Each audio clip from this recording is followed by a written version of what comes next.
I want you to imagine a scene. A peaceful house, nestled among ancient oak trees in a quiet Ohio suburb. The house is enveloped by a silence that seems eternal. Inside, a young boy is playing with his toys. His mother, the woman who raised him from infancy, sits quietly in an armchair, smiling faintly as she watches him. It's a beautiful image, isn't it? A picture of peace and love. But look closer. There is something unusual in that smile. A subtle sadness, a silent burden, hidden deep within her eyes. Let me tell you about that woman. Her name is Sarah Jensen. She wasn't the boy's biological mother. The boy, named Ethan, was adopted by Sarah when he was just an infant. Sarah was a nurse, a dedicated, kind-hearted woman with a benevolent spirit. She had devoted her life to medicine, saving countless lives. After adopting Ethan, she gave up her full-time job to dedicate all her time to caring for him. For Ethan, Sarah was more than just a caretaker. She was a mother, a friend, and his entire world. They lived a quiet, happy life. Sarah worked part-time at a clinic near their home, and Ethan went to a small school in the area. Their lives flowed as smoothly as a river. But that river, beneath its calm surface, was a bottomless abyss. That abyss began to reveal itself on a rainy night. It was Ethan's 18th birthday. Sarah had prepared a small, cozy party with his favorite dishes. After dinner, they sat together talking. Ethan sensed something different in the air. Sarah seemed to want to say something, but she couldn't find the words. Her eyes were tearful, her hands trembling. Ethan asked worriedly, "Mom, what's wrong?" Sarah took a deep breath. "Ethan," she said, her voice trembling, "there's something I need to tell you. Something I've kept a secret for all these years." Ethan looked at his mother, his heart pounding. He had a feeling of unease. He had seen stories like this in movies. He guessed he would learn some secret about his family, about his biological parents. But he was wrong. The truth was far more terrifying than he could ever have imagined. Sarah began to tell her story. Her voice was sometimes a whisper, sometimes choked with emotion. She spoke of a fateful night, a horrific night she could never forget. It was the night she adopted Ethan. That night, she was working in the emergency room. A terrible car accident had occurred. A young couple had died, leaving behind only a newborn baby. That baby was Ethan. But what was strange was that no one came to claim the baby. No one came to identify him. All they had was a small bracelet with the name Ethan and his date of birth etched on it. Sarah couldn't take her eyes off the baby. She felt a strange connection to him. She cared for him, fed him, changed his diapers. Every time he cried, she held him, comforted him, and soothed him. She couldn't abandon him. She decided to adopt him. She did all the necessary paperwork, and finally, the baby became her son. Up to this point, the story was still very ordinary. But the horror began after that. Sarah said that after adopting Ethan, she started receiving strange phone calls. Strange, threatening voices. They said she was holding an item that didn't belong to her, and they would come to get it back. At first, Sarah thought they were just meaningless pranks. But then, the calls became more frequent, and the threats became more frightening. She spoke of times she saw strange cars parked in front of their house. She spoke of times she saw shadowy figures lurking in the dark. She spoke of one time she found a doll with its eyes gouged out, placed on their doorstep. She was terrified.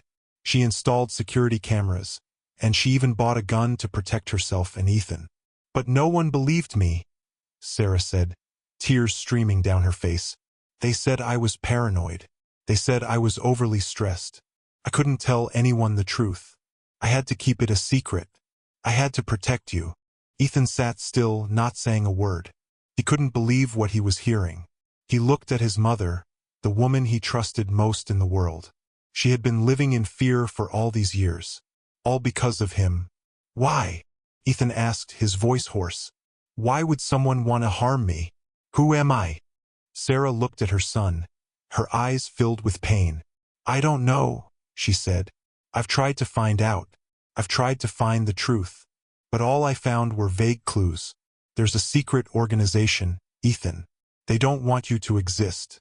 They don't want you to live. Who are they? Ethan asked, his heart pounding. I don't know. I just know they're very dangerous, Sarah said. And tonight I have to tell you. I have to let you know the truth because I can't protect you forever. The story ended with a terrifying silence. Ethan looked at his mother, the woman who had sacrificed everything for him. He felt a great pain, a horrifying truth that was slowly being revealed. Who was Ethan? Why did someone want to harm him? And what did it mean that Sarah couldn't protect him forever? Fear lingered in the air after Sarah finished her story. Ethan felt a chill down his spine, not from the night wind, but from the raw truth that had just been exposed. He looked at the woman who had raised him, seeing the torment and burden that had been on her shoulders for nearly 2 decades. She was not just a nurse. She was a silent warrior. Mom, why didn't you tell me sooner? Ethan asked, his voice cracking. Because I was afraid. I was afraid that if you knew, you would live in anxiety and fear. I wanted you to have a normal, carefree childhood, Sarah replied, tears rolling down her cheeks. I thought I could protect you forever. But now you're an adult. You need to know the truth. You need to know how to protect yourself. Sarah's words were like a sharp knife to Ethan's heart. He realized that his entire life, the peaceful years he had experienced, was just a fragile shell built on Sarah's silent sacrifice. He was no longer a carefree boy. He was a target, a living secret. So who are my biological parents? Are they connected to this? Ethan asked, trying to piece together the fragments. I don't know. I've tried to find out, but all the information is hidden, Sarah said, her voice filled with helplessness. All I know is that they were also victims of that organization. They tried to escape, and they failed. A heavy silence fell over the room. The clock ticked, each tick a reminder of the dwindling time. Sarah got up, went into her bedroom, and came back with an old wooden box. This is all I have, she said, placing the box on the table. These are the things I found in your bag that night. There's a bracelet, a photo, and a cassette tape. Ethan opened the box. The small silver bracelet was engraved with Ethan and his date of birth. The photo was an old, faded picture. In it was a young, beautiful woman with a radiant smile and eyes exactly like Ethan's. Next to her was a tall, kind-faced man. They looked like a happy couple expecting their first child. Ethan looked into the eyes of the woman in the photo, and a strange feeling rose in his heart. He knew she was his biological mother. And then he saw the cassette tape. He took it out, turning it over and over, feeling a strange urge. He went to Sarah's old cassette player, put the tape in, and pressed play. A woman's voice came out, trembling and full of panic. If anyone finds this tape, the voice began, please protect my son. His name is Ethan. We're being hunted. They want to capture him. They say he is the key. I don't know who they are, but they're very dangerous. Please protect Ethan. The voice was interrupted by gunshots, breaking glass, and screaming. The woman's voice became more frantic. They're here. They're here. Ethan, my love. And then silence. Ethan stood frozen. Tears streamed down his cheeks. He felt an immense pain. Those gunshots, that screaming. Those were the last sounds his biological parents ever heard. They had sacrificed themselves to protect him. They tried to keep you safe, Sarah said, her voice full of emotion. And I will continue that mission. Their conversation lasted all night. Sarah told Ethan everything she knew about the mysterious organization. She had found a few clues, but they all led to dead ends. She said the organization was called the Phoenix Project. They were a secret organization specializing in genetic research and medical experiments. They had worked with Ethan's biological parents, and for some reason they wanted to capture Ethan. You have to be careful, Sarah said, her voice full of worry. They could be everywhere. You can't trust anyone, not even your friends.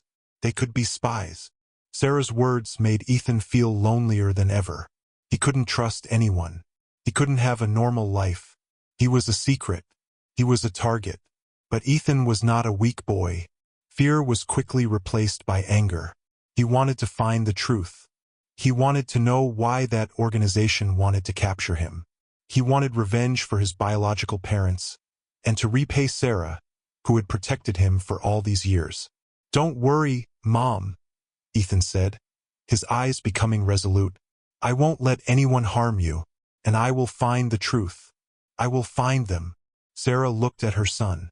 She knew he was no longer the boy he once was. He had grown up, ready to face the truth. She smiled, a smile full of pride and sorrow. She knew the road ahead would be difficult, but she believed Ethan would succeed, and she would be by his side until her last breath. The days following that fateful night passed in a tense atmosphere. Ethan lived with caution and vigilance. Every phone ring, every strange car passing by, made him jump. He began to look at everyone around him with suspicion. His close friends, his kind neighbors, everyone could be a part of the Phoenix Project. The bond between Ethan and Sarah became closer than ever. Together, they listened to the tape, analyzing every detail, every sound. They searched for information about the Phoenix Project online, but all they found were shady websites, secret forums with encrypted information. The more they searched, the more they felt they were being drawn into a maze with no exit. One afternoon, while Ethan was at the library, he accidentally found an old book on the history of medicine. The book had a small chapter about a secret genetic research organization that operated in the 90s. The name of the organization was the Phoenix Group. Ethan's heart pounded. The Phoenix Group and the Phoenix Project. The names were almost identical. He continued reading, each line like a sharp knife to his heart.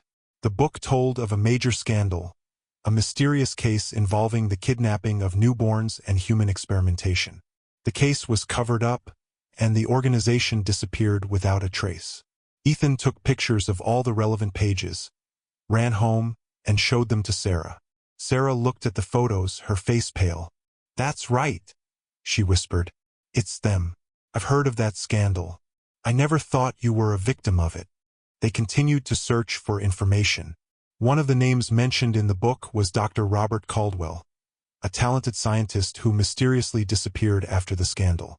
Sarah said she had once worked with Dr. Caldwell when she was a young nurse. He was a talented man but had a strange obsession with altering the genetic structure of humans. He said he wanted to create a perfect generation of humans, Sarah said, her voice full of fear.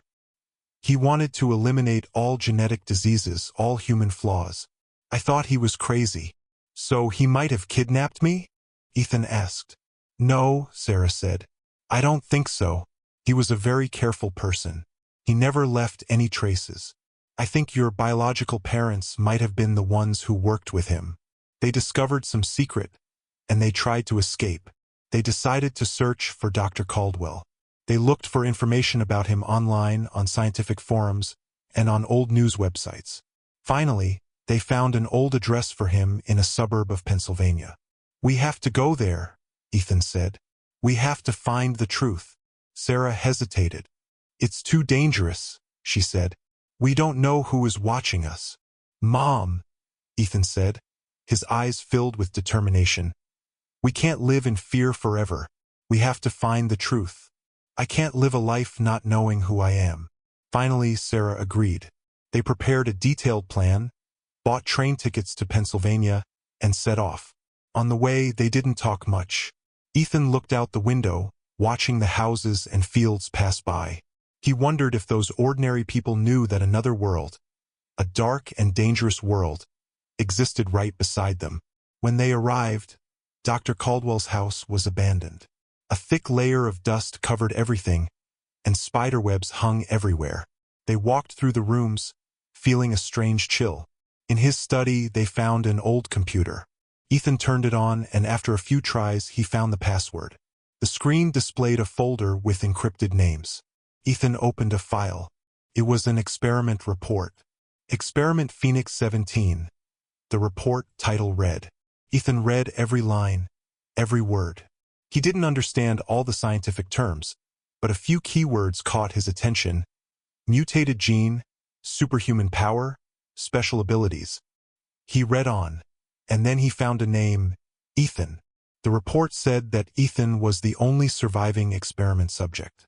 He was born with a special mutated gene that could give him superhuman abilities, such as the ability to heal wounds, to learn quickly, and to control objects with his mind. Ethan couldn't believe his eyes. He looked at Sarah, who was reading the report with him. They looked at each other, their eyes filled with shock and fear. "What am I?" Ethan asked, his voice trembling. "Am I a monster?" "No," Sarah said, hugging him. "You're not a monster. You're a human. And you're my son." But the truth was still there. The Phoenix Project was not a child kidnapping organization. They were a research organization. They didn't want Ethan dead. They wanted to capture him to continue their experiments. And now that he knew the truth, they would never leave him alone. And then, a sound came from behind them, the sound of breaking glass. Footsteps. They had been discovered. The door was smashed open, and a group of men in black walked in. Their faces were cold, emotionless, like robots. They didn't say a word, just headed straight for Ethan and Sarah. "The Phoenix Project," Sarah whispered, her voice full of indignation. Ethan clenched Sarah's hand. He felt a jolt of electricity run through his body, a strange power rising within him. He felt like he could do anything. "Run, Mom," Ethan yelled. "I'll hold them off." Sarah shook her head. "No, Ethan. I'm not leaving you." One of the men in black approached, reaching out to grab Ethan. Suddenly, an invisible force pushed him away, causing him to fall to the floor. The others looked at each other, their eyes full of surprise. "He has special abilities," one of them said. "Capture him," another one ordered. They rushed Ethan, but he was ready. He didn't know how he did it, but he could sense their every move. He could predict their attacks. He dodged, parried, and pushed them away. The power inside him grew stronger, like a burning fire. But there were too many of them. They surrounded him and Sarah. "Put your weapon down, Ethan," a voice called out from behind. It was an older man with gray hair and cold, sharp eyes. "You can't win. It's useless." Ethan looked at the man, recognizing him as Dr. Caldwell, the man he had been searching for. "Who are you?" Ethan asked. "I am the one who created you," Dr. Caldwell said, a cold smile on his face. "I created a perfect being, perfect weapon." Dr. Caldwell told Ethan the whole story. He said that Ethan was not the son of that unfortunate couple. They were the ones who worked for him. They betrayed him and they paid the price. Ethan was a product of advanced genetic technology, created from the DNA of many people, with the aim of creating a human who could do things no one else could. "You are my greatest achievement," Dr. Caldwell said. "You are the future of humanity." Ethan felt like he had been deceived. His entire life was a lie. His biological parents were not innocent victims. They were traitors. And Sarah, the woman who had loved him, had lied to him. "What about her?" Ethan asked, his voice full of indignation. "Is she part of this conspiracy?" Dr. Caldwell laughed. "No, she's not. She was just a pawn in this game. She did something stupid, and she had to pay the price." One of the men in black held a gun, pointing it at Sarah. "Stop!" Ethan yelled. "If you don't come with me," Dr. Caldwell said, "she will die." Ethan looked at Sarah. She smiled, a loving and sacrificing smile. "Go, Ethan. Save yourself," she said. Ethan couldn't believe what he was hearing. He couldn't leave Sarah behind. He had already lost enough loved ones. "No!" Ethan yelled. He rushed at Dr. Caldwell using all the power he had. A powerful current ran through his body, and a strong wave of energy burst from him. The men in black were thrown far away. Dr. Caldwell fell to the floor, his head hitting the wall. Ethan ran to Sarah, hugging her. "Mom," he said, but it was too late. One of the men in black had managed to fire a shot. The bullet lodged in Sarah's chest. Blood flowed, dark red on her white shirt. "My love," she whispered, her voice weak.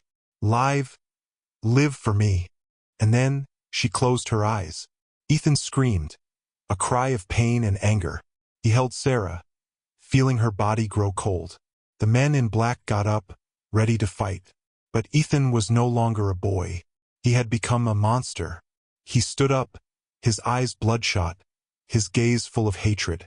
He looked at the men who had killed his beloved mother. He didn't say a word, just rushed to attack. He used all his power, the power that Dr. Caldwell had created. He eliminated them one by one. Finally, only Ethan and Dr. Caldwell remained. "You can't win against me," Dr. Caldwell said, his voice trembling. "You're a part of me. You can't harm me." "You're wrong," Ethan said, his voice cold. "I am not a weapon. I am a human being, and I won't let anyone harm the people I love." Ethan used his last bit of power, creating a giant wave of energy. The wave swept over Dr. Caldwell, sending him flying into the air, and then he fell unconscious. After that, Ethan knelt down, holding Sarah. His tears fell, falling on her face. He had avenged her, but he had lost her forever. That is the story of Ethan. A story of a boy, a woman, and a terrifying secret. This story is still ongoing. If you found this story compelling, don't forget to like this video, subscribe to the channel, and turn on notifications so you don't miss the next thrilling installments. Who is Ethan? What will he do next? And will he ever find a normal life? Those are the questions we will find the answers to in the next videos. See you next time.